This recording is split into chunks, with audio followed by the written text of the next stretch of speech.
Kayunya pertama-tama dibudidayakan, diserap, dan dipelihara, sehingga semuanya bisa dihangatkan dan dilembabkan. Mungkin siklus hidup dan mati.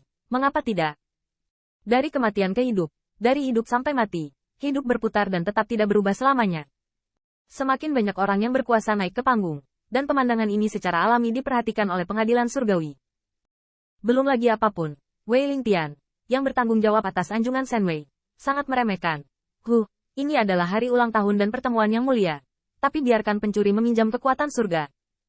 Permaisuri duduk di harem, dan wajahnya tegas. Anak laki-laki kecil dan pisau pencuri ini berteman satu sama lain. Apakah mereka akan berdiri di sisi istana kaisar atau keagungan yang setia? Mereka semua harus dibunuh. Hanya saja meskipun permaisuri dan permaisuri sedang kesal, dia tidak berdaya. Untungnya, ras tersebut bukanlah pembangkit tenaga muda elit dunia. Selama periode itu, Yuan Mingze juga khawatir, dan dia sangat merindukan ajaran dari berbagai kelompok etnis. Tetapi memikirkan tindakan Qin Yichen, dia hanya bisa berhenti jauh dari luar. Tiba-tiba, bayangan ilahi perlahan berjalan ke panggung kekuatan ilahi yang telah menjadi ramai. Meskipun bayangan dewa mengenakan jubah brokat, dia tidak bisa menyembunyikan aura heroiknya, menunjukkan setiap gerakannya yang perkasa, dan dia lebih dewasa daripada pewaris tingkat tinggi dari semua ras. Hanya saja setelah Jin Pao naik ke atas panggung, ia tampil sedikit terkendali, bahkan waspada. Qin Yichen memperhatikan bayangan ilahi. Tetapi ketika Bai Guanxing melihatnya, dia berbisik seolah-olah sedang mendekati musuh. Dan berbisik, Tuan, orang ini bernama Lu Feizu. Dia adalah Jenderal Divisi Angkatan Laut Surgawi. Dan dia mengendalikan 1 juta tentara. Sky Court Marine.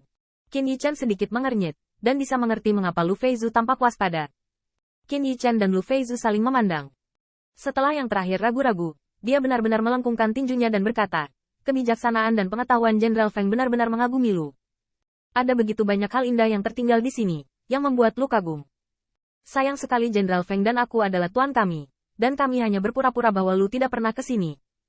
Lu Feizu tidak mundur dari kerumunan, tetapi melihat Qin Yichen berdiri dan berkata, saudara Feizu tetap tinggal. Bruder Feizu tidak mengenakan jubah umum hari ini, dan Feng tidak memegang aturan umum. Memang benar bahwa masing-masing adalah majikannya, tetapi meskipun caranya berbeda, tidak perlu mati. Mata Lu Feizu berbinar, Win, kamu harus tahu siapa aku. Apa kau yakin, dunia pahlawan ini, markas militerku, juga bisa berpartisipasi? Tentu saja. Qin Yichen menyeringai dan berkata, terlebih lagi, ini adalah surga. Feng Mao adalah tanah berharga yang dengan berani meminjam dari Yang Mulia. Mungkinkah itu Wang Tu, saudara Feizu, tolong. Lu Feizu duduk di tanah. Dalam hal ini, Lu lahir di Angkatan Laut dan menjaga Tianhe sepanjang tahun. Pada masa itu, Jenderal Feng memenangkan artefak Kekaisaran Bihai. Dia pasti telah mempelajari banyak misteri selama bertahun-tahun. Elf ingin mendengar apa yang dikatakan Jenderal Feng tentang Lautan Amarah dan Jalan Besar Air. Ketika Putri Wenqing mendengar kata-kata itu, dia menarik lengan Qin Yichen di sampingnya. Kayu, jangan ajari dia. Dia adalah seorang jenderal istana surgawi. Di masa depan, mungkin kita akan bertemu dengan pendekar pedang kita. Qin Yichen tersenyum acuh tak acuh. Kita akan berbicara tentang masa depan. Apalagi jika kita mengawasi Brother Feizu. Brother Feizu juga akan menjaga kita. Bagaimanapun, Qin Yichen benar-benar mengeluarkan senjata Kaisar Bihai dan menggunakan kekuatan supernaturalnya, dan melihat gelombang dari ujung tombak. Orang-orang kuat di sekitarnya merasakan lautan kemarahan dan mati lemas. Dan Lu Feizu juga pertama kalinya merasakan kekuatan senjata Kekaisaran Bihai begitu dekat, dan ketika dia mendesak kekuatan ilahi untuk melawan, dia tidak lupa untuk memahami pencerahan, dan dengan kuat mengingat gelombang kemarahan. Itu saja, meskipun Bihai yang selamat dipukuli menjadi gangster dan hampir dimusnahkan. Klan mereka tinggal di Bihai untuk waktu yang lama dan mendominasi satu sisi. Di antara senjata kekaisaran, ada lebih banyak misteri. Lu Feizu tiba-tiba menyadari bahwa dia hanya merasa bahwa ketidakjelasan sebelumnya sangat jelas, dan bahwa dia adalah orang yang kuat di alam keberuntungan. Setelah menerobos alam keberuntungan, akan sulit untuk mencapai sesuatu. Setelah beberapa saat, Lu Feizu kembali ke akal sehatnya, dan ada cahaya ilahi di sekelilingnya yang berubah menjadi riak. Ayah dari Feng Dao, Lu telah diajari. Lu Feizu memberi hormat dengan sungguh-sungguh. Hadiah ini adalah untuk berterima kasih kepada Feng Daois atas ajarannya, tetapi juga untuk terima kasih. Kamu dan saya sangat terkait, dan teman-teman Feng Dao bersedia mengorbankan artefak Kekaisaran Bihai kepada Lu untuk pencerahan. Qin Yichen tersenyum dan berkata, Brother Feizu serius. Anda dan saya mengenakan jubah umum untuk bertarung secara terpisah. Tetapi jika Anda melepas jubah umum, Anda adalah para pembudidaya. Terlebih lagi, ada banyak orang yang setia dan saleh di Istana Surgawi. Mengingat pertempuran pertama Feng ketika dia memasuki dunia, Jenderal Pang Kuo-Hai Pang menebas penyerang Laut Biru dengan pisau dan membawa bendera angkatan laut di pundaknya, dan dia tidak bisa tidak mengaguminya. Lu Feizu tampak serius. Jenderal Feng juga tidak sederhana, sehingga Yang Mulia secara pribadi memberikan pernikahan, dan menekan 9 gagak emas. Sederhananya dari lubuk hati, Jenderal Feng berani mengambil risiko pengadilan iblis kuno untuk menekan 9 ahli waris Kaisar Gagak Emas, dan benar-benar memberi wajah panjang pada istana Kaisar Ke. Tanda seru. Juga beri saya wajah panjang di surga Kaisar. Aku, Lu Feizu, melayanimu. Setelah itu, alis Lu Feizu tiba-tiba memancarkan sinar cahaya, dan itu membanjiri alis Qin Yichen. Teman-teman Feng Dao, Angkatan Laut Surgawi saya sedang duduk di Tianhe, menjaga gunung dan sungai untuk Yang Mulia.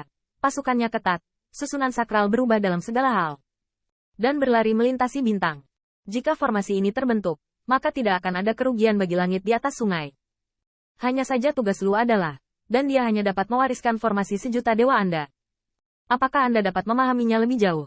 Itu tergantung pada keberuntungan teman-teman Feng Dao. Ketika cahaya menghilang, Lu Feizu berdiri, dan tiba-tiba matanya berkedip. Untuk bertemu teman-teman Feng Dao hari ini, saya telah mengecewakan keanggunan kultivasi Yang Mulia dan melanggar cara seorang punggawa. Teman-teman Feng Dao, jika kapal perang klan Ke Kaisar Luo berani menerobos ke Tianhe di masa depan, Lu Mou tidak akan memaafkan. Qin Yichen berdiri untuk mengiringnya pergi, tersenyum tanpa berkurang. Saudara Feizu, juga, harus memperhatikan baik-baik. Kali ini artefak Kaisar Bihai dekat dengan Anda, lain kali, itu akan menembus alis Anda. Tinggal. Tidak. Begitu Lu Feizu pergi, dia melihat sekelompok ahli waris klan Kaisar mengertakkan gigi di kejauhan. Jenderal Angkatan Darat mana ini? Aku mengenalinya. Marinir Lu Feizu. Saya pikir dia akan menghancurkan tempat Feng Tianxing. Saya tidak menyangka itu akan menjadi percakapan yang menyenangkan. Jenderal pencuri ini, saya khawatir itu bukan tulang.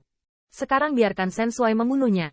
Namun, Yuan Mingze melihat di matanya, tapi dia berkata dengan dingin, diam.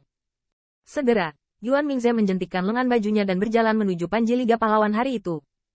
Keturunan Kaisar terkejut. Saudara Mingze, apa yang akan kamu lakukan? Yuan Mingze tidak pernah berhenti. Secara alami, saya pergi untuk berpartisipasi dalam kelompok elit dunia. Saudara Mingze, kamu gila, jika Ibu Suri tahu. Yuan Mingze tersenyum main-main. Feng Tianxing sendiri berkata bahwa ini adalah surga. Dia menggunakan kekuatan ayah saya untuk mendukung putranya. Semua ras bisa berpartisipasi. Kenapa kita yang merupakan hegemoni langit dan bumi harus takut pada kita? Kenapa kamu tidak pergi bersamaku dan melihat dunia? Berapa banyak orang yang bisa disebut pahlawan sebelum aku? Yuan Mingze dikelilingi oleh cahaya ilahi yang melonjak dan berubah menjadi roda dewa. Perubahan roda ilahi membuat mata dewa lebih berani. Feng Tianxing, ketika Lik Daksu, Anda dan saya belum membedakan kemenangan atau kekalahan. Sebaiknya kita bandingkan yang terakhir hari ini.